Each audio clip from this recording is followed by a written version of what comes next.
Fallout from Russian Debt Default by www.profitableinvestingtips.com.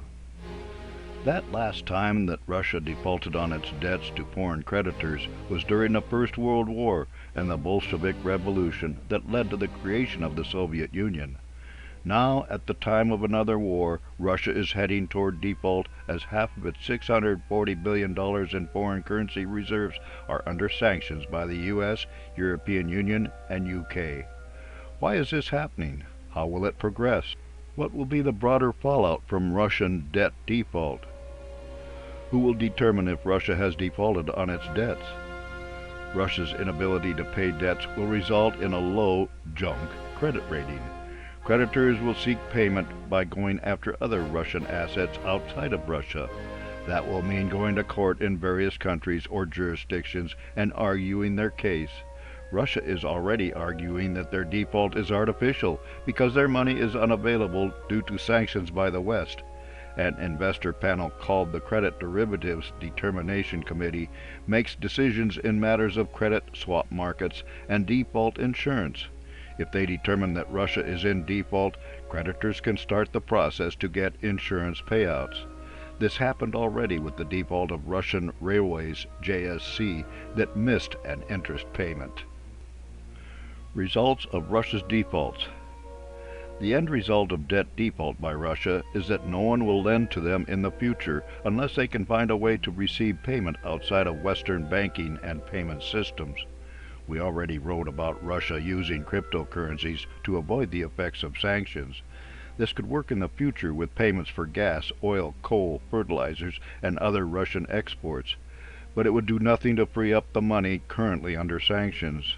Because Russia cannot use much of its stash of money held in the West, it will have to default or make payments for money generated as it goes forward. The point of sanctions by the U.S., European Union, UK, and others is to deny Russia the use of its money for pursuing its war in Ukraine, which is costing an estimated $20 billion a day. In the longer term, this will choke off Russia's economic growth, as it has benefited over the years from a ready source of capital from the West due to its exports of energy products, strategic minerals, fertilizers, agricultural products, and more.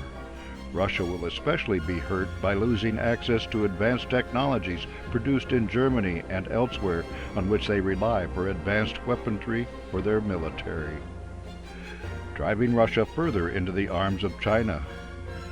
As the US, UK, European Union, and their allies trade less and less with Russia, and as they cease to be a source of capital for business, Russia will be forced to rely more and more on China for trade, technology, and money transfers. This version of the Sino-Soviet axis will have Russia as a junior partner and increasingly tied to and obligated to Chinese. With this view of the future in mind, we can see that China's support of Russia's war in Ukraine is really China using Russia as a proxy to attack and weaken the West. Are sanctions on Russia's assets legal? Sanctions against Russia are the result of and part of the war in Ukraine. Any determination about the legality of Russian debt default will not begin until Russia is actually in default. This will be after May, when payments and grace periods have expired and America's temporary exemption for U.S. bondholders accepting Russia payments expires. A failure to pay judgment by the Credit Derivatives Determination Committee will allow bondholders to collect on insurance of their bonds. That determination is a practical one and not a legal determination which would have to be carried out in the various jurisdictions where bonds are held. Fallout from Russian debt default. The fallout from all of this will be that Russia will not be able to obtain credit in Western markets or will only be able to secure credit at exorbitant rates.